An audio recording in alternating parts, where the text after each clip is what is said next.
Hello, guys. Just want to say that a couple just messages here that I think you need to hear. Yeah, this is going to be an interesting process. Obviously, this is one that is going to give you introspective to my personal life and my home, and the daily going ons and things like that. I'll try to keep as much as I can kind of personal, face to face, as we move through this process. But you can see it's been a quick morning already, trying to get things up and going. We are eating fruit snacks right now for breakfast, which is probably not the healthiest, but I think we're going to survive.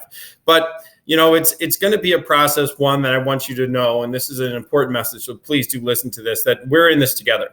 I'm here with you.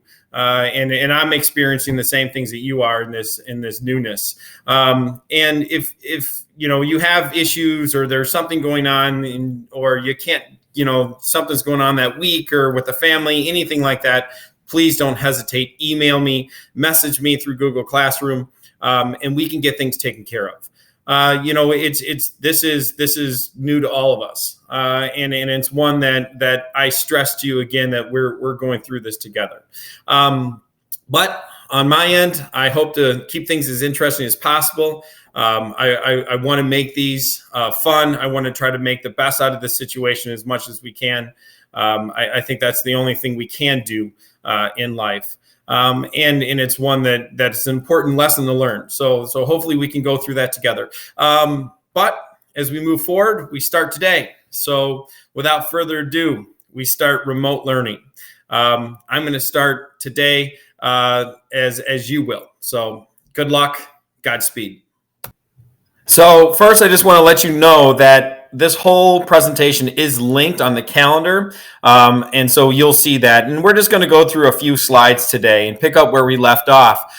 We were talking about Hitler in Europe, in how this little man with a funny mustache was running around taking things in territories that weren't his.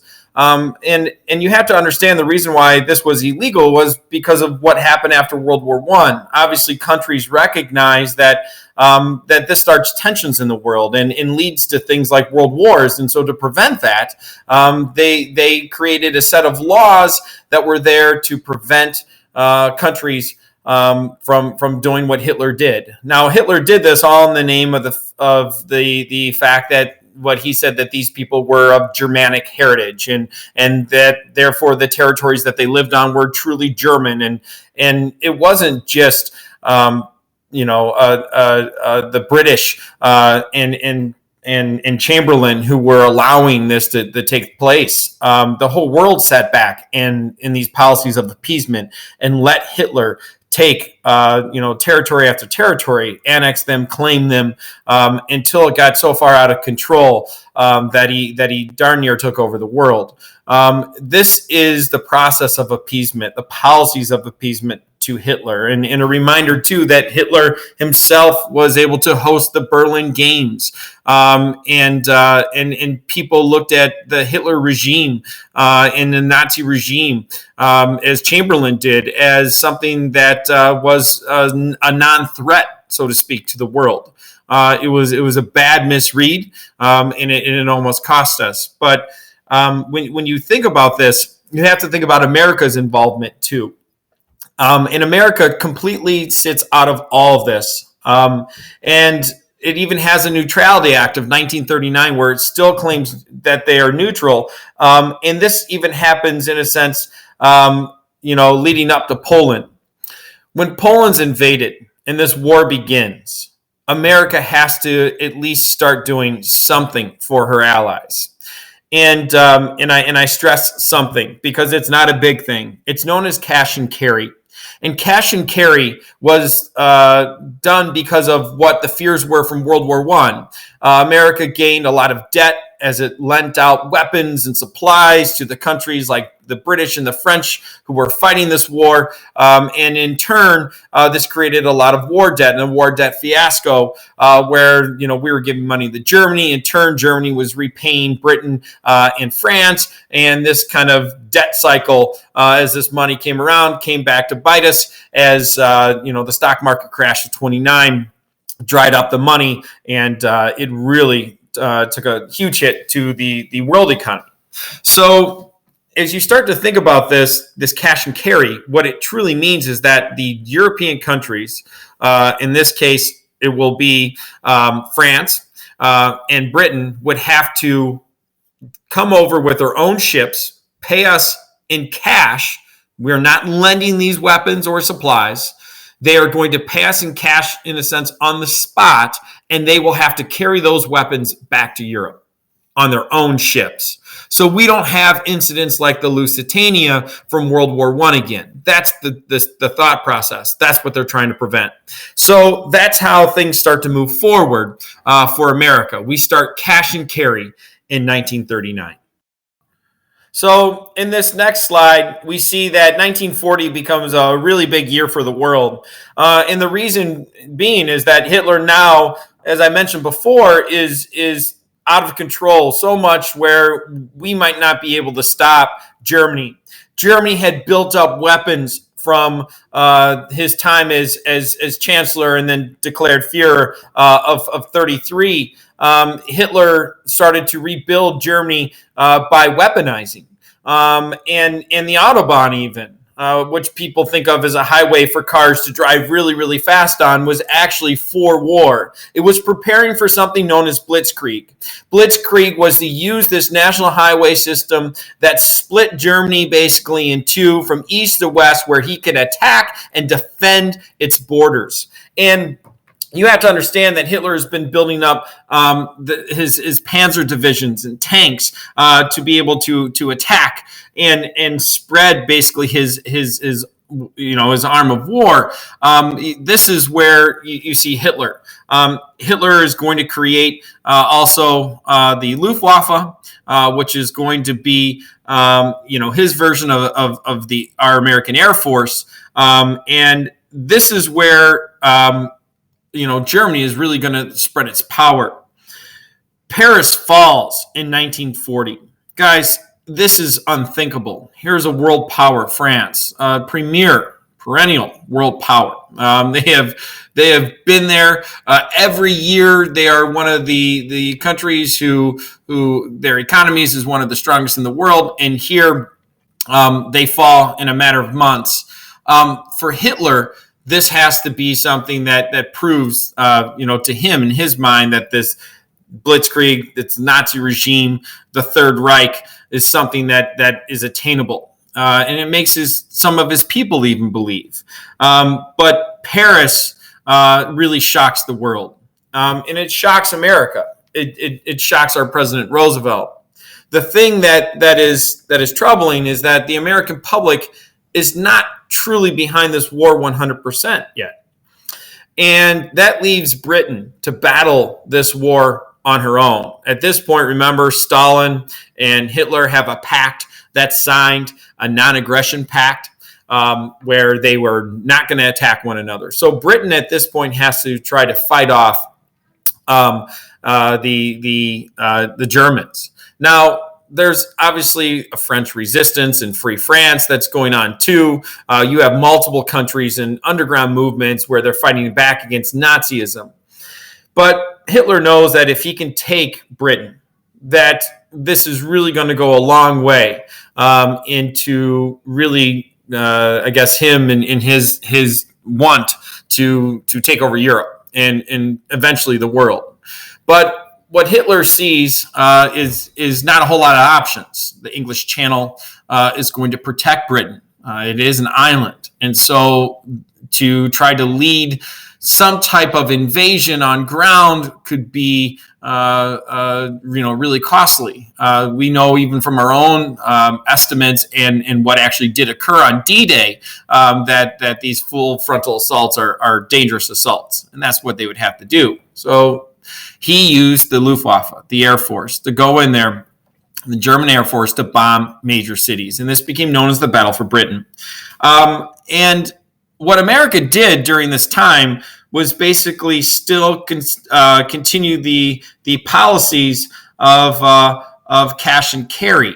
But it gets to the point too where it realizes that if it's going to truly keep Britain afloat, it's going to have to change that policy too. At least President Roosevelt knows that. But in the meantime, President Roosevelt starts a peacetime draft, and he's elected to an unprecedented third term in office. Think about that. 3 terms. He'll be elected to a 4th term, actually, where he quickly or shortly dies afterwards, and that will start President Truman in his time as our American president. So the last slide that we're going to go through here for today is the one that's titled 1941 at the top. 1940 again is a year that shook the world, but now you have 41 and really America scrambling to save its one ally, in a sense, left in this Western democracy, Britain.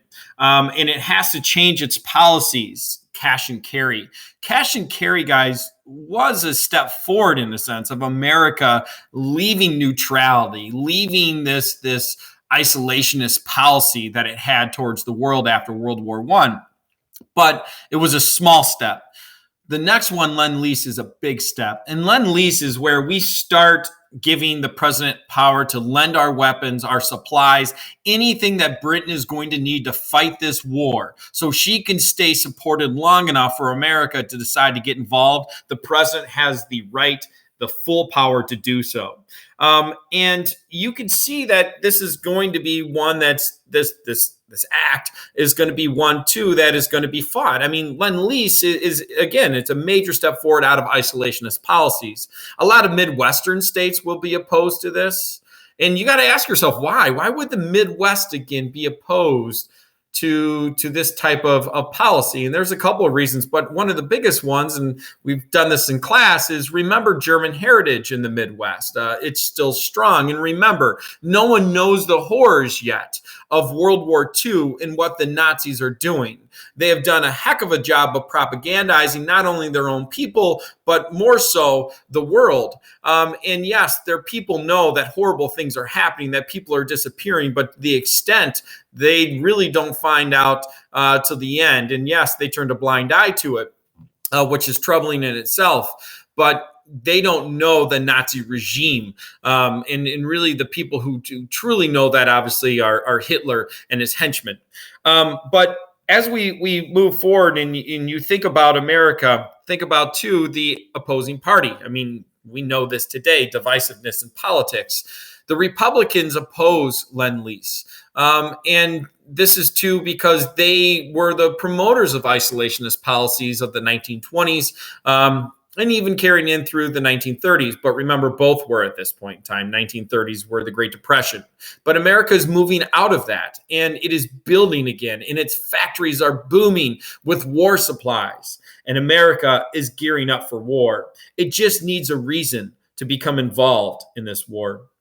Hitler is no historian by any stretch of the imagination.